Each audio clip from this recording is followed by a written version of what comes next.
প্লাস্টিকের দাপটে হারিয়ে যাচ্ছে জয়পুরহাটে মাহালি সম্প্রদায়ের ঐতিহ্যবাহী বাঁশের গৃহস্থলী পণ্যের শিল্প। যারা টিকে আছেন, বাঁশের দাম বেড়ে যাওয়ায় লাভবান হতে পারছেন না। অনেকে পেশা ছেড়ে দিচ্ছেন। শিল্পের সাথে জড়িত জেলার কয়েক হাজার মাহালিদের জীবন চলছে কষ্টে সৃষ্টে। জয়পুরহাট প্রতিনিধি রফিকুল ইসলাম রফিকের তথ্য, ছবিতে ডেস্ক রিপোর্ট। বাঁশ কেটে প্রথমে তা পাতলা চিলতে করা হয়। এরপর সেই চিলতের বুনোটে বুনোটে আকৃতি পায় ঘর গেরস্থালির পণ্য। ছোট বড় ঝুড়ি, চালনি, কুলা, ডালা, মাছ ধরার পলো, চাই, এমনকি হাত পাখার ফ্রেম, বসার চৌকি, আরো কত কি। জয়পুরহাট শহরের মাহালিপাড়ায় গোটা 25 দোকান আছে বাঁশের তৈরি এমন কুটিরজাত পণ্যের। মাহালিপাড়ার প্রায় 50টি পরিবার এখনো ধরে রেখেছে পূর্বপুরুষের পেশা।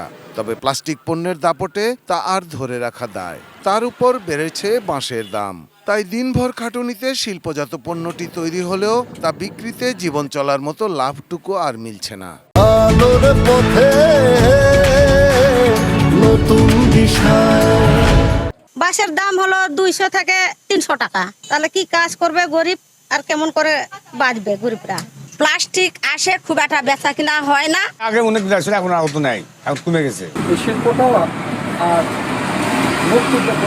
এই জিনিসটা পরিবেশ বান্ধব, এটার কোনো একটা ব্যবহার যেন বৃদ্ধি হয়। স্থানীয় বিসিক কর্মকর্তা জানালেন, জয়পুরহাটে উদ্যোক্তা শ্রমিক সব মিলে কয়েক হাজার মানুষের এ পেশাকে টিকিয়ে রাখতে সব ধরনের সহযোগিতা দিচ্ছে তাদের দপ্তর। জয়পুরহাট জেলার কয়েক শতাধিক উদ্যোক্তা বাঁশ তৈরি শিল্পের সাথে জড়িত। অনলাইনেও হয়, মেলা হয়। এই মেলাগুলোতে তারা তাদের পণ্য ক্রয় বিক্রয়ের সুযোগ পাবে। তাদের আর্থিক সহযোগিতা লাগলে বিসিকে নিজস্ব কিছু ঋণ আছে এবং ব্যাংকের মাধ্যমে তাদের ঋণের জন্য বিধি মোতাবেক ব্যবস্থা গ্রহণ করা হয়।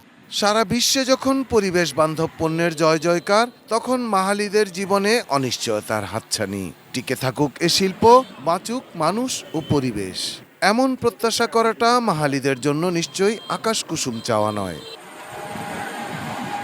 Shahidul Rana, desk report, ATN news.